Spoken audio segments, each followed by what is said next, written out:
और आपको ये कहा था कि मेडिकेशंस इंसुलिन के अलावा, इंसुलिन भी कॉम्प्लिकेटेड केस में चलाते, और जो ओरल जितनी भी है मेडिकेशंस, चाहे सिरप में हो चाहे टेबलेट्स में हो, ये हम टाइप 2 डायबिटीज में देते हैं। ये तो पक्का आपको पता है। ऐसा ही था। तो यहाँ पे अल्फाज दोबारा वही आए हुए, these are used in the DM type 2। बात क्लियर है? लेकिन यहाँ पे एक और लफ्ज याद रखिएगा, जो कलर किए हुए बड़े इंपॉर्टेंट लफ्ज है। सल्फोनाइल यूरिया मेडिकेशंस को उन मरीजों में दिया जाता है जो मोटे होते हैं। टाइप 2 के तो होते हैं ओबेसिटी होते हैं। फिर क्या कह रहे हैं, वो मोटे लोग जो जितना भी परहेज करें, जितना भी एक्सरसाइज करे, दोनों करे या एक भी करे, वजन कम नहीं हो रहा। क्या नहीं हो रहा? वजन कम नहीं हो रहा है, मोटे हैं, उन मरीजों में इसे मुतारिफ कराया जाता है, इसे दिया जाता है। बात याद रहेगी। और ये अल्फाज तो वही है कि टाइप 2 डायबिटीज में क्या होता है कि body does not use the hormone insulin properly, leading to the elevated level of the blood glucose level। Sulfonyl urea, सबसे पहला सल्फोनाइल यूरिया जब मार्केट में आया, दरियाफ्त किया गया, वो कब हुआ था? 1942 में, पाकिस्तान बनने से भी पहले। अब अगला कलर जो पॉइंट है जो इसमें अहम है वो याद रखिएगा, drugs work by increasing the release of insulin from पहले हुई थी। इस पूरे वर्ड से हम इसको ये कहेंगे, sulphonyl urea is secretagogues, insulin secretagogues, ये कह सकते हैं। आगे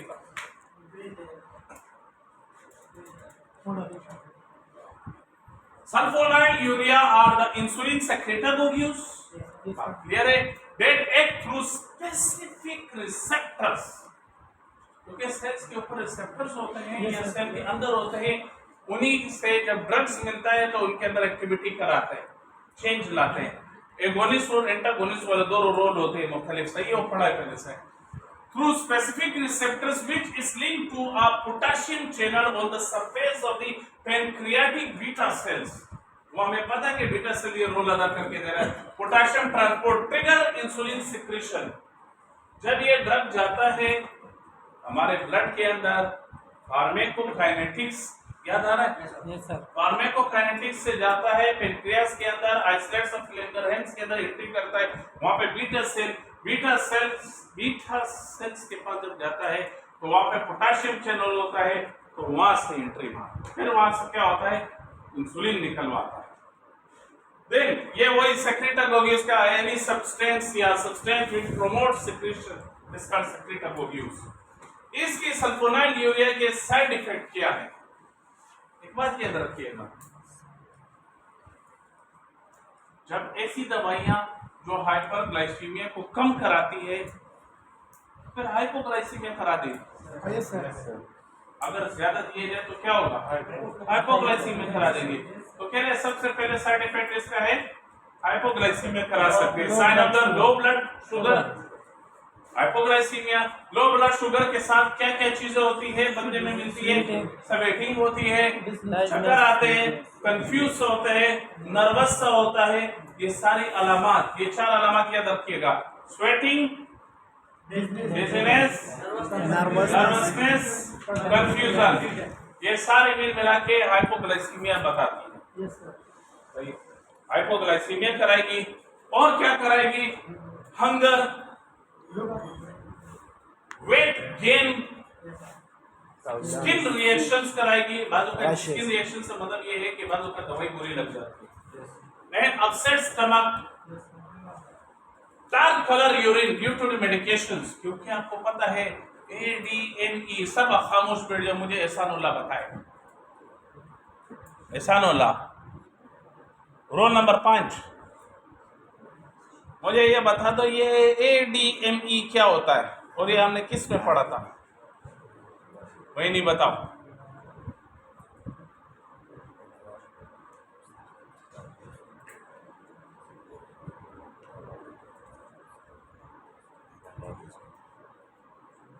अरे आप बताओ।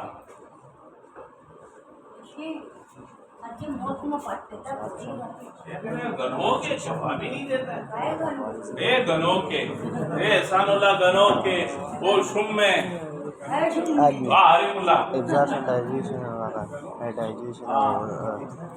digestion, metabolism comes to Mohsin Nasheed in exhaustion, आप चौथी digestion, in the metabolism, road बनने आऊंगा and either in anabolism.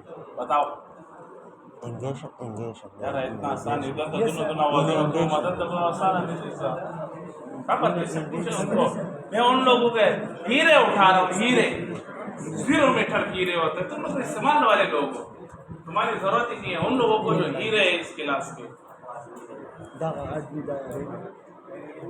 अपना फातिया हम बोले तो जल्दी से नाम digestion, ADME क्या है distribution, absorption distribution excretion, metabolism excretion ये हमने किस चीज में पढ़ा था किस टॉपिक में सबर सबर सबर इसको पढ़ लो exhaustion, नहीं ये था किस टॉपिक के अंदर ये चार नाम थे metabolism, inner excretion. कब Tasavvur sarı da ne diye dersin razı bir sabır zırhını böyle bir kapıya gidecek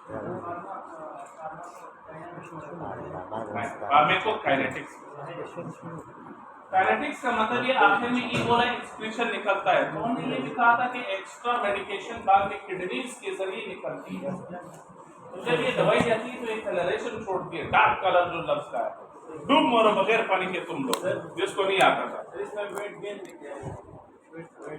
weight gain fate accumulation हो जाती है पेट की मेटाबॉलिज्म नहीं होता सुनो एक तो सुनो इसमें क्या कराते हैं इंसुलिन निकलवाते हैं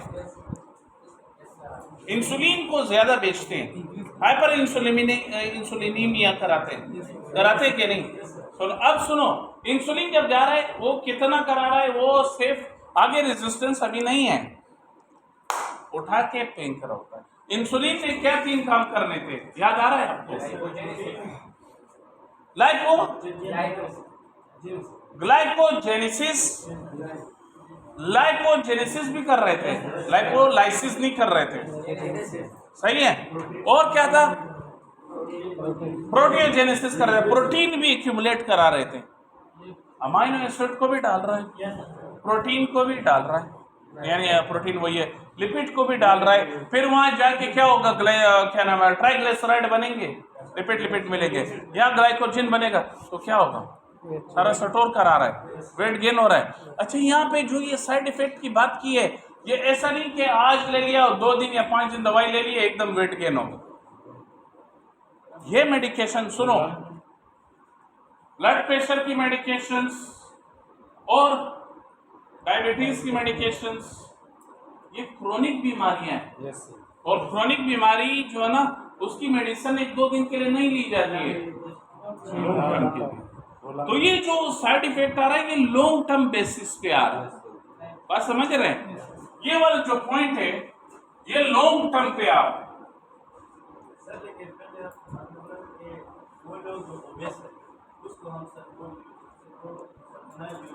सल्फोनाइल यूरिया दे रहे हैं सही उसकी ये पॉइंट क्या है सल्फोनाइल लेकिन साइड इफेक्ट में मेडिसिन के साइड इफेक्ट ये है कि वो वेट गेन भी करा रहा है वेट गेन में माइट बी पॉसिबल कि इसके अंदर वाटर रिटेंशन करा रहा है वाटर रिटेंशन जानते हैं आप फ्लूइड एक्यूमुलेशन सही है लेकिन ये जो पॉइंट्स जो इसमें दिए गए हैं ना साइड इफेक्ट में ये 2 दिन से नहीं है अरसा दराज मेडिकेशन इस्तेमाल करने की वजह से बात की गई नेक्स्ट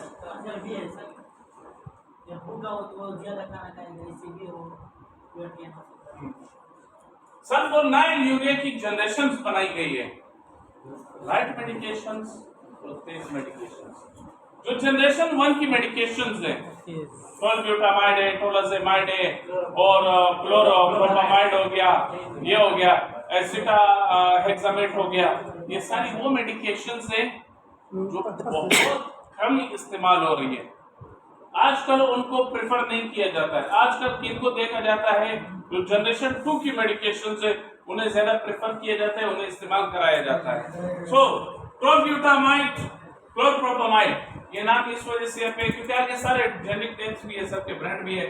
ये डाउ के उसमें था, पीपीटी में तो इसी तरह की है। These are the mildest क्या होता है?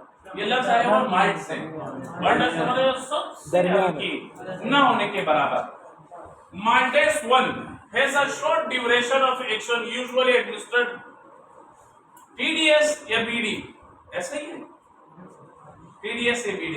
TDS 8 to 12 It is useful in elderly, खासकर बूढ़े लोगों में इसका रिजल्ट अच्छा है। क्यों बूढ़े लोगों में इसे क्यों इंट्रोड्यूस कराया जाता है? सुनो, एक तो बूढ़े लोगों के जो है ना वक्त गुजरने के साथ उनके ऑर्गन्स भी वीक हो जाते हैं और खासकर किडनीज बड़ा इफेक्ट करती है। और किडनीज जब वीक होगी तो फिर वहां से यूरिन सही से पास नहीं होगा, किडनीज की बीमारियां ज्यादा हो जाएगी। तो जब किडनीज शटडाउन होना शुरू हो जाएंगे, हमें मसला क्रिएट ज्यादा होगा, क्रिएटिनिन लेवल ज्यादा होगा, तो किडनीज यूरिन प्रॉपरली नहीं दे पाएगा। तो अल्टीमेटली क्या होगा? अल्टीमेटली अगर आपने दवाई भी दी होगी तो दवाई एक्सक्रीट नहीं होगी, ऊपर से वो जिस्म के अंदर सर्कुलेट करेगी, ड्रग टॉक्सिसिटी करा सकती है। तो आपके लिए जो ADME है, इनमें ये दो जो है ना सबसे अहम याद रखिएगा। लिवर, ड्रग के लिए लिवर और किडनी अहम रोल अदा करते हैं। किसी की किडनीज का मसला है ना तो ड्रग्स उसके लिए नुकसानदायक, किसी का लिवर का मसला है तो भी वो उसके लिए लिवर उसको सही से मेटाबोलाइज नहीं करेगा, बाय प्रोडक्ट नहीं बनाएगा, याद आ रहा है? तभी मसला है उसके अंदर। तो ये बहुत हल्की है, इसी वजह से बूढ़े लोगों में इसे इंट्रोड्यूस कराया जाता है। वो भी डोज किस तरह होती है, या 8 घंटे या 12 घंटे के हिसाब से दिए, जैसे सुबह 6 बजे, दोपहर 2 बजे, रात 10 बजे, या सुबह 10 बजे रात 10 बजे मेडिसिन इस तरह दी जाती है। और क्लोरप्रोपामाइड हाफ लाइफ ड्यूरेशन, ये ड्रग्स की हाफ लाइफ ज्यादा है 36 आवर्स और दिन में 1 मरतबा ली जाती है, और ये ना होने के बराबर, रेयरली का मतलब ना होने के बराबर इसे यूज कराई जाती है। हमारे पास जनरेशन 2 के अंदर जो ड्रग्स है, ग्लाइबेनक्लेमाइड, ग्लाइब्यूराइड के नाम से भी आ रही होती है, और ग्लाइमेफ्राइड, जेनिक्स के नाम ले रहा हूं, ग्लाइमेफ्राइड हो गया, ग्लिकलेसाइड हो गया। तो ग्लाइबेनक्लेमाइड इससे एवॉइड किया जाता है किन में? बूढ़े लोगों में। अच्छा, glimepiride taken once daily with no risk of hypoglycaemia, with no risk of hypoglycaemia. ये जो ड्रग्स है, ये ड्रग्स जब देते हैं ये मरीज में, ये है कि हाइपोग्लाइसीमिया एकदम नहीं कराती, और वो जो है ना वो ड्रग्स इस वजह से नहीं देते, वो किडनीज के ऊपर ज्यादा इफेक्ट कर रही थी। अब ये वाली जो ड्रग्स है, सल्फोनाइल यूरिया की जो ड्रग्स है, इन्हें सबसे ज्यादा दिया जाता है सुबह, वहां पे नाश्ता शुरू हो रहा होता है, नाश्ते से पहले निहार मुंह दिया जाता है। किसी के यहाँ चल रही है मेडिसिन तो ये इसे कहते हैं सुबह निहार मुंह ये गोली खाया। वो कहीं पे नाम सुनी होगी, पता नहीं, डेवनिल मेवलिन नाम सुना है? सबसे ज्यादा चलने वाली मेडिसिन डोनिल, DAONIL, डेवनिल, सही है, डोनिल के नाम से जाना जाता है सबसे ज्यादा। हाँ, गेट्रेल, डेवनिल, इन्हें क्या काम कराई जाती है? सुबह निहार मुंह। अब पता है सुबह निहार मुंह खा लिया तो आधे घंटे के अंदर नाश्ता ही शुरू होगा। तो ये जब जाएगी ड्रग के अंदर जिसम में, तो सबसे पहले हर ड्रग जो है ना, ओरल ड्रग 15 से 20 या मैक्सिमम 25 मिनट के अंदर अपना असर शुरू कराती है। जो यहाँ स्टमक में जाती है, जो जबान के नीचे हो तो जल्दी कराती है, जो यहाँ जाती है ना तो वो क्या होती है कि 15 से 25 मिनट के अंदर असर शुरू कराती है। अब वैसे नाश्ते का पता है आधे घंटे के बाद आए, तो इससे पहले इसे दिया जाता है। नेक्स्ट, फार्माकोकाइनेटिक्स, ये वही सारी बातें हैं, absorbed by the intestine after oral use. सारी बातें तो सब में ऐसे, सारी दवाइयों में ये लफ्ज है, सही है sir. Then hyperglycaemia reduce sulfonyl ureas absorption. अगर किसी ने खाना खा लिया और खाना खाने के बाद हाइपरग्लाइसीमिया तो हो जाएगा, उसके बाद अच्छा, हाइपरग्लाइसीमिया क्या कराती है? जब किसी के ब्लड के अंदर हाइपरग्लाइसीमिया हो जाता है तो वो क्या कराती है? वो हमारे जो इंटेस्टाइन है उसकी पेरिस्टाल्टिक मूवमेंट को कम करा देती है, उसकी एब्जॉर्प्शन रेट को कम करा देती है। जब एब्जॉर्प्शन रेट कम होगा तो यहाँ से फिर जल्दी जाएगा नहीं, इसी वजह से कह रहे हाइपरग्लाइसीमिया, खाना खा चुका है, हाइपरग्लाइसीमिया हो गया। Reduce sulfonyl ureas absorption as it impairs the intestinal motility, उसको चेंज करा देती है। For this reason sulfonyl urea taken 30 minutes before meals in a dose, ये बात क्लियर है, इससे पहले बात कर ली, in a dose in increase every 2 weeks if there is uncontrolled blood sugar. खाने से पहले इसे देते हैं, खाने से पहले इसे देते हैं आधा घंटा पहले, इसका रिजल्ट अच्छा है। लेकिन ये भी शुगर एकदम कम नहीं हो रहा, मतलब ज्यादा ही है, जैसे 250 300, तो 300 से ये आ गया है 250 पे, अभी भी तो ज्यादा है। तो 2 हफ्ते तक देते हैं, 2 हफ्ते के बाद तो डॉक्टर उसकी डोज को बढ़ा देता है। जब डोज बढ़ाएगा अल्टीमेटली ये 200 तक तो आ जाएगा। तो 2 वीक्स तक इसको मॉनिटर किया जाता है और शुगर भी सुबह शाम चेक की जाती है। 2 वीक्स के बाद डॉक्टर के पास दोबारा जाता है, फिर डॉक्टर चेक करता है इसका शुगर लेवल कितना कम हुआ है इस ड्रग के साथ। अगर थोड़ा सा कम हुआ है तो फिर वो डोज बढ़ा देता है। जब डोज बढ़ाएगा तो क्या होगा, और डाउन आ जाएगा। 2 हफ्ते के बाद फिर बुलाएंगे, जब देखेंगे कि अच्छा हुआ है तो ये कंटिन्यू होना, फिर किसी और को कंटिन्यू कराएंगे doctor. So but the first dose is low. हमेशा जब भी यहाँ पे ओरल ड्रग पे इसे यूज कराया जाता है ना डायबिटीज का, पहले डोज को कम रखा जाता है। नेक्स्ट इसके अंदर इसकी प्रिकॉशन, किन चीजों का बड़ा एहतियात करना चाहिए।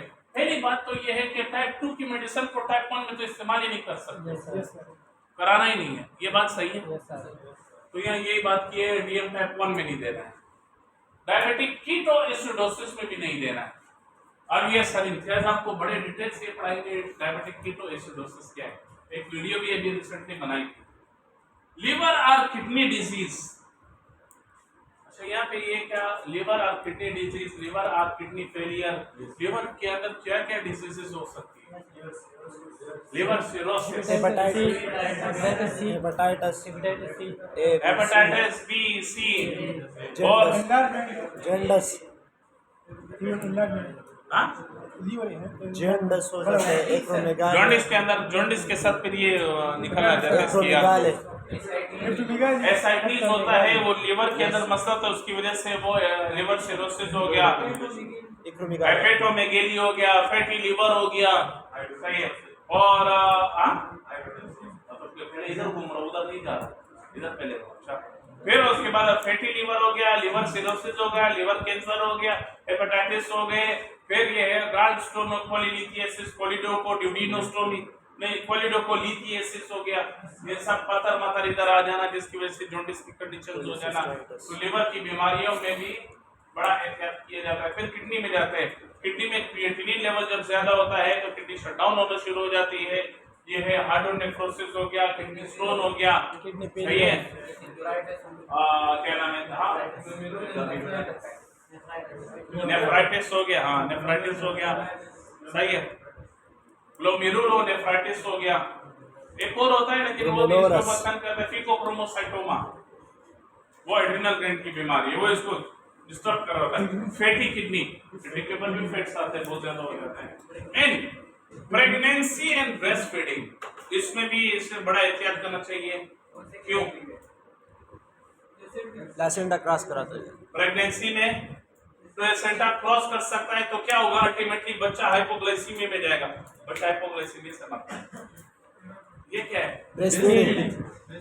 अच्छा, जब दुनिया में बच्चा आ जाता है, वो बैठा होगा, तो जब आ जाता है तो उसको उसका शुगर लेवल चेक किया जाता है। बच्चे में शुगर लेवल डाउन होने की वजह से भी झटके आना शुरू हो जाते हैं, फिट्स होना शुरू हो जाता है। तो बच्चों को शुगर मेंटेन रखना, माँ के पेट के अंदर है उसको भी मेंटेन रखना, माँ अपना खाना खुराक सीधा सही से रखे तो बच्चा भी सेहतमंद निकलेगा, बेहतर होगा। और ये आखिर में ये ब्रेस्ट फीडिंग लिखी हुई है, ब्रेस्ट फीडिंग इसे लैक्टेशन भी कहा जाता है। ब्रेस्ट फीडिंग क्यों? क्योंकि माँ के अंदर सर्कुलेट कर रहा है तो बच्चे में वो ड्रग जा सकता है। एंड एल्डरली वही बात है कि उनके अंदर पहले से ये क्या नाम है, मशीन भी कमजोर हो चुकी हुई होती है, इनमें भी बड़ा एहतियात करना है।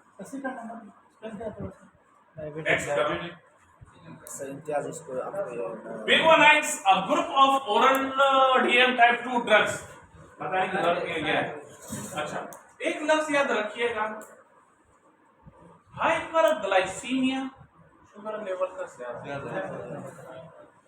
हाइपोग्लाइसीमिया, एंटी हाइपरग्लाइसेमिक ड्रग,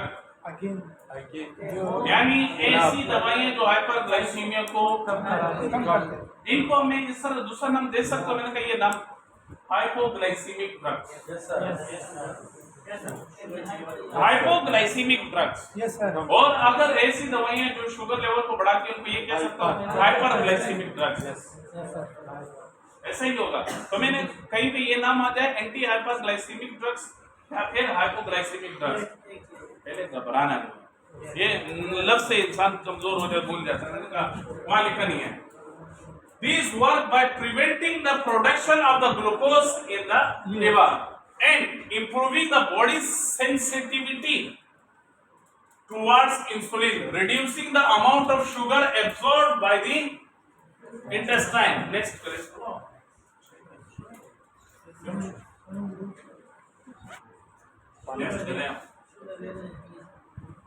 भूल गया था तुम लोगों की वजह से।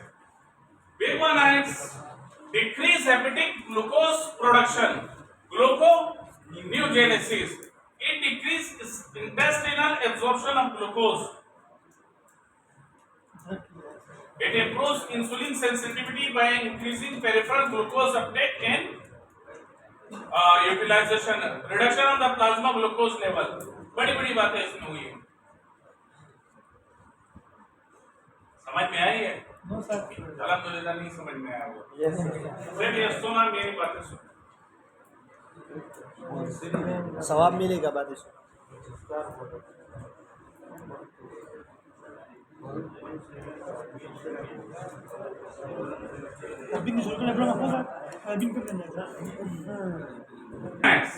बिगुआनाइड्स को मैंने एक लफ्ज पीछे कहा था जो पहले शुरू में पढ़ाया था, क्या था? इंसुलिन,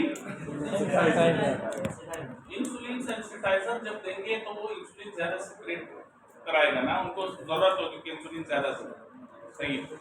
अब ये है इट इंप्रूव्स इंसुलिन सेंसिटिविटी, जब इंसुलिन सेंसिटिविटी ज्यादा हो जाएगी फिर पेरिफेरल, पेरिफेरल कौन सी जगह है? दूर दराज, जिस्म से दूर दराज, ग्लूकोज अपटेक एंड यूटिलाइजेशन, वो जगह जो जिस्म से दूर है उन लोगों को क्या कहेंगे? अबे भाई ये ग्लूकोज ले लो और इसको इस्तेमाल करो, एटीपी बनाओ, किधर जाएगा?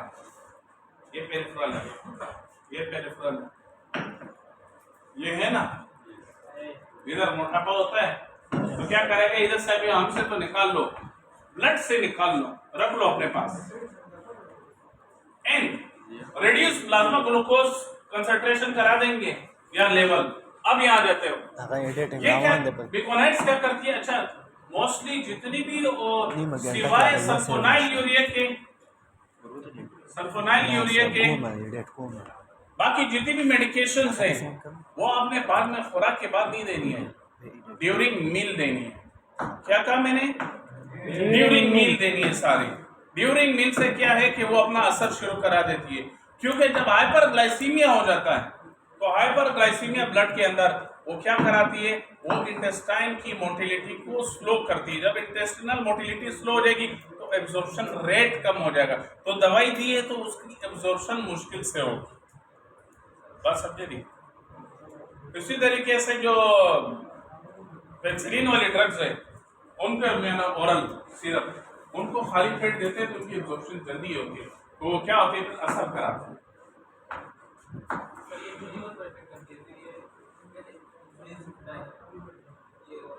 इंसुलिन को ये इंडिकेशन दे रहे कि इंसुलिन ज्यादा नहीं खाओ, डायरेक्ट इंसुलिन के सेल्स के ऊपर ये असर नहीं करती है। अच्छा, फिर decrease intestinal absorption of the glucose कराती है क्योंकि इंसुलिन निकल चुका है, and decrease hepatic glucose production. यहाँ पे लफ्ज लिखा हुआ है ग्लूकोजेनेसिस नहीं लिखा है, ग्लूकोनियोजेनेसिस। जहाँ ग्लूकोजेनेसिस का मतलब होता है ग्लूकोज ग्लूकोज ग्लाइकोजन, जो ग्लूकोनियोजेनेसिस का मतलब ये है कि नॉन कार्बोहाइड्रेट, नॉन ग्लूकोज, इसमें लेक्टेट हो गया, लैक्टिक एसिड हो गया, अमाइनो एसिड हो गया। अगर आप इनकी वजह से भी क्या होता है कि ये जब मिलते हैं ना तो इनकी वजह से ग्लूकोज प्रोडक्शन होती है। ये क्या करती है कि डिक्रीज एबिटिक ग्लूकोज, मतलब उसकी तरफ उसे कहते हैं हमें तुम्हारी जरूरत नहीं है, उसको स्टॉप कराती है।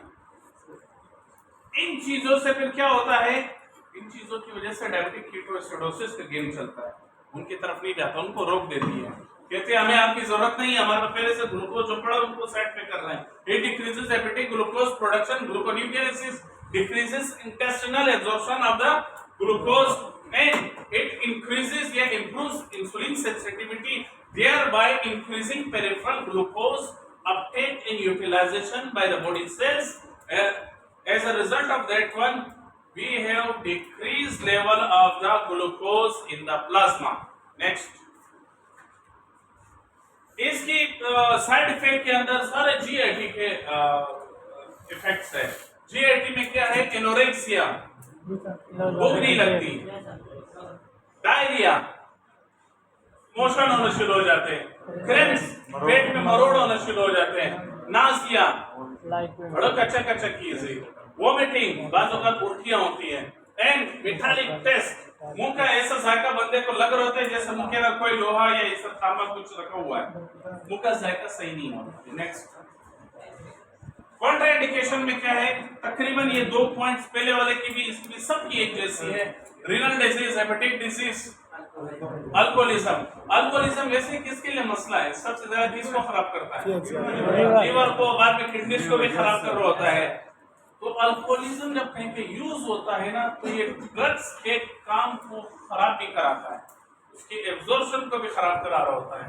तो अल्कोहलिज्म अल्टीमेटली ये क्या करा रहा होता है, लिवर को भी खराब करा रहा होता है और स्टमक को, उसके काम को मुतासिर करता है। And chronic cardiopulmonary dysfunction, cardio pulmonary dysfunction. अब ये क्रोनिक लफ्ज क्या लिखा हुआ है, एक्यूट नहीं, एक्यूट होता है की तरफ जाता है, उसका मतलब ये ऐसी बीमारियां जो काफी अरसे से इंसान के अंदर है, उनमें भी क्या नाम है, इसको कॉन्ट्राइंडिकेशन किया जाता है। जैसे कंजेस्टिव हार्ट फेलियर नाम सुना है, जिसकी एक बीमारी होती है, हाथ और पैरों में स्वेलिंग हो जाती है पानी की, फिर उसके लिए लाइसिक देते रहो, खाली कर लिया। पल्मोनरी एडिमा हो गया, ब्रोंकाइटिस हो गया, और उसके अलावा क्रोनिक ब्रोंकाइटिस हो गया, इस तरीके से सीओपीडी हो गया, एस्थमा हो गया, नाम सुने आपने। हार्ट की तरफ चले जाएं तो हार्ट की तरफ जो है ना ऐसी बीमारियां जैसे वल्वुलर हार्ट डिजीज हो गई, रेमेटिक हार्ट डिजीज हो गई, आरएसडी हो गई, सही है। इन बीमारियों के अंदर कार्डियोमायोपैथी हो गई है, इन सब के अंदर ये क्रोनिक बीमारी एक दिन से नहीं काफी वक्त से होती है। तो ऐसे मरीजों में क्या नाम है, इसे कॉन्ट्राइंडिकेट रखा जाता है। नेक्स्ट, टाइम तुम्हारा ज्यादा हो गया। इसके अंदर बिग्मोनाइट के अंदर एक ही ड्रग को ज्यादा प्रेफर किया जाए और ये एक ही मेटफॉर्मिन। मेटफॉर्मिन ग्लूकोफेज के नाम से आती है। Metformin is the only biguanide drug available and it is now widely used as the first line therapy for diabetes। सबसे पहले तो डॉक्टर कहीं भी जाते हैं ना तो सबसे पहले इसी को इंट्रोड्यूस कराते हैं, ये देते हैं। And irrespective of the body weight, मरीज को नहीं देखता है पतला है, मोटा है, टेढ़ा है, मर्द है, औरत है, सबसे ज्यादा पहले इसको प्रेफर कराया जाता है, चलाया जाता है। However, it is less well correlated than the sulfonylurea because of high incidence of the side effect, particularly gastrointestinal symptoms। इस वजह से इसको ज्यादा इंट्रोड्यूस कराया जाता है क्योंकि इसके साइड इफेक्ट बनिस्बत है सल्फोनाइलयूरिया के। ये तो नॉर्मल है, वैसे हम लोग कुछ भी नहीं, आपका खाना खाते रहे हमें भी ये साइन सिम्टम्स होते हैं, मोशन होना, क्रैम्प्स होना, उल्टी जैसे होना, ये चीज है। इस वजह से इंसिडेंस इसके खतरनाक नहीं है जिस सल्फोनाइलयूरिया के, इस वजह से इसे ज्यादा इंट्रोड्यूस कराया जाता है। Next, metformin is given with food, usually starting with 500 mg दिया जाता है, सबसे पहले 500 mg दिया जाता है। ये 500 में भी आता है, 750 में भी आता है, 1000 में भी आता है, 1 ग्राम में भी आता है। सबसे पहले कम डोज को रखा जाता है 500 mg और बीडी दिया जाता है। gradually gradually increase as required to a maximum of 1 gram TDS. Clear? Excretion of the drug, ये तो पहले से ही पता है सबको कि ये कहां से होती है, किडनी से होती है. Next, thiazolidinediones, it reduces, ये पूछती है